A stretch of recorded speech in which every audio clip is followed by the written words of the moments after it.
Hey, what's going on? I want to do a quick review of Todd Mcshay's draft. I'm gonna grade it, as you can see in the title. I was just doing a little peep. Yeah, I'm a grade it. I saw it the other day. I went ahead and pulled it up, whatever the case may be. So we're gonna see what we got. All right, I'd like to go ahead and get to it. Please like, share, and subscribe, all that good stuff if you can. You know what I mean. But jumping into it, he just did the first round, so that's all we're gonna review here right now. But number one, he has Evan Neal. Everything is pretty much standard for the first six picks. I mean, that's about, if you check out my mock draft, that's about where I have it. He gets a little funky right here, though, at number seven with N'Kobe Dean. I like N'Kobe Dean a lot. I think that's a little high for N'Kobe Dean. And they have a lot of other needs that I think having N'Kobe Dean right here is not necessary. I think that's just an unnecessary pick more than anything. His number eight pick, I really like that one. I didn't even think of that as well. Of course, I thought of it as an option, but I thought they had other needs that they could address. But putting Jameson Williams right there at number eight, I think is a good idea. That's caught me off guard a little bit with that one, but I think that's a good pick right there. Malik Willis, I love Malik Willis as a football player, but I don't like him for Denver. I don't like the fit. With the type of team they have and all the rest of that, I don't think it makes a whole lot. I mean, it's not a bad pick by any means, but I think they need something a little different than a Malik Willis. But being behind Teddy Bridgewater, being behind Locke for about a year or two, could do him something. So I like the pick. I don't hate it. Actually, the more I look at it, the more I like it. But moving on, you got Kyle Hamilton for the Jets. Not a bad pick. I'm not sure what they're gonna do with May. He probably move on after this year. I think he was in the 1 year contract. I really like Ashton Davis. I'm a big fan of his. So having Hamilton and Davis would be fantastic. But I just don't think Kyle. I don't think Kyle Hamilton will last to the 10th pick. That's just my personal opinion. Matt Corral. I love Matt Corral. I like Washington definitely needs a quarterback. I think Pickett's a better option for them. Um, Either one I think is good, but I just think how their team is, they kind of need somebody who can win games. Pickett has a football. I mean, Pickett plays football. Matt Corral plays quarterback. Pickett plays football. I think they need a football player at quarterback. So, like in the I guess just to give some kind of comparison, like almost like a Ben Roethlisberger type, as far as being a football player. Their styles are different. However, they're the same type of player as far as they both are football players before anything in the quarterback second, kind of speak. Ahmad Gardner, I like Ahmad Gardner. I think that's a little high for Ahmad Gardner, me personally. Um, I think I eventually packaged them in with Philly, who I gave Philly a lot of good players, but that's not. I don't want to say that's high, but I don't think I necessarily like. I don't hate it, but I'm not in love with it. Now Drake London right here at 13, that makes no sense to me. I don't. I think Drake London is good, but I think it really just depends on what type of um, offense Drake London is in.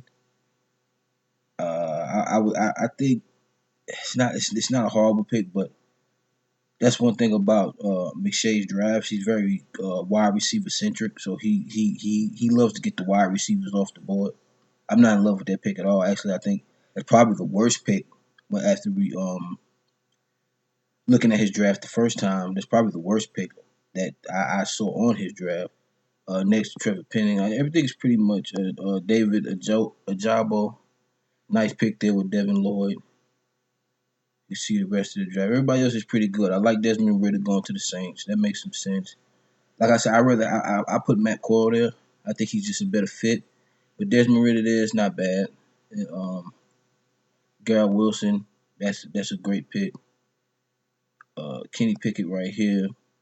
I love Kenny Pickett, and I see what he's doing. Have coming from Pittsburgh, going to Pittsburgh, but not horrible from that aspect. But I think they need a different style of play. I think I might have had Willis going there. I think Pickett would be good. There's nothing wrong with that at all. But I think they need a different style of play. I think they need to change up their look a little bit in Pittsburgh. Traylon Burks. I love Traylon Burks. I think Traylon Burks is going to wind up being a running back and a wide receiver. I think he's going to be a hybrid type player. I don't think the way he plays, I don't think it makes a lot of sense for New England. I don't know. I don't see that shaping up to be a good fit. But if it is, it'll be great. But I just don't. I don't really see that one. I think I had him going to Tampa Bay in the first round, if I'm not mistaken. I'm a big fan of him. DeMarvin Leo, I like that. I like that pick right there. I'm not in love with it. I think they could use an edge rusher. I think they can start bringing some of their edge rushers on the inside to kind of get better pass rush in general and draft some edge rushers because there's some nice ones in this draft. Get them early. DeMarvin Neal is hard to pass up here. I get it, but I don't know. I'm not. I like the pick. I mean, he's such a good player, and especially particularly at this point of the draft, it's hard to pass up on that. I like Elam right there. I'm good all the way down to about right here. Let's see what we got. Okay, we got Roger McCreary. It's a little high. I think Roger McCreary has first round talent, but I think Buffalo has other needs. I don't hate the pick. I don't hate the pick by any means.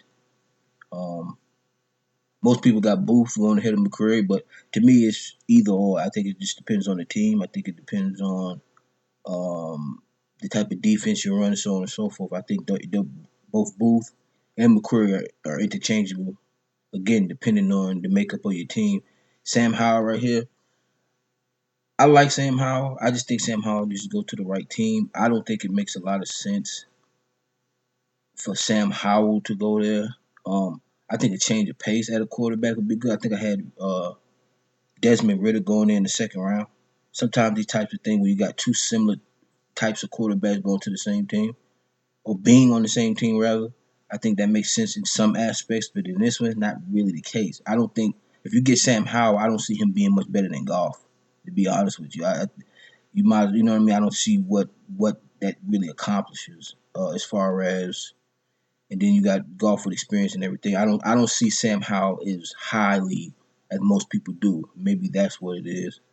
Walker, Dallas Cowboys needed Jahan Dodson is good there. Cameron Thompson, that's a bit high for Cameron Thompson to me. I don't see Cameron Thompson as a first round pick. I have him as a mid to late second round pick. I think he's a very good football player. I think he's sneaky at getting in the backfield, but I think he needs to be coached up. I think he needs the right type of system around him. So him in the first round, there's so many other good players out there that I like. For instance, like Jermaine Johnson, I think is better. I mean, we can go. I even think Pascal is a little better than Thompson. Thomas. So Andrew Booth right here, perfect pick. Can't really beat that right here, number 31 in the first round. They in dire need of another corner too. And Booth is definitely first round talent. Chris Olave is another guy. Um, I like him here to Green Bay. That makes a lot of sense to me. Um, but I could see Chris Olave going in the second round. I think I might have had him in second, late second at that. I just think it depends. I think he needs to go to the right team. Green Bay is a good team for him to go to. I think he can do well with them. But if you're not Green Bay or you don't have an offense with a quarterback who can really dictate the field, getting a guy like Olave is I don't know. Everybody can. Everybody won't be able to. Um, everybody won't be able to really. I don't think get the talent out of him in your particular offense. So all in all, eventually I'm gonna do Mel Kiper as soon as his drops. He hasn't done his yet, so I'm gonna get to that as soon as possible. All in all, I think I gave Todd Mcshay's draft a C minus. A lot of the stuff he did, man, I don't really understand. I mean, number 13 makes no sense to me. It was just very average draft. I mean, I don't see how any of these picks really helps a team out. I mean, it's the worst possible. Now, like I said, this number 8 pick with the Falcons, I love that pick. That was phenomenal. It kind of made me, I'm not gonna change what I had, but it made me think about it. Not think about changing it, but think about the pick in general. I said that's a great idea. Again, the Malik Willis pick right here, number 9. The more I look at it, the more I like it. But I'm not in love with it. But I think with their defense and stuff, I think he's just gonna take longer to develop in their system. I think it's a waste of time for him there. But that's neither here nor there. I don't like the Matt Corral pick either. I like Matt Corral in general. He's my number 1 quarterback, but I don't like him for Washington. I don't think that makes a lot of sense. I'm not in love with Lamar Gardner to Minnesota. I think he's gonna get lost in their defense. Their defense is a little bit more complex than it seems. I don't know. I also think a team should leave free safety open to Lamar Gardner. He's a long, tall guy.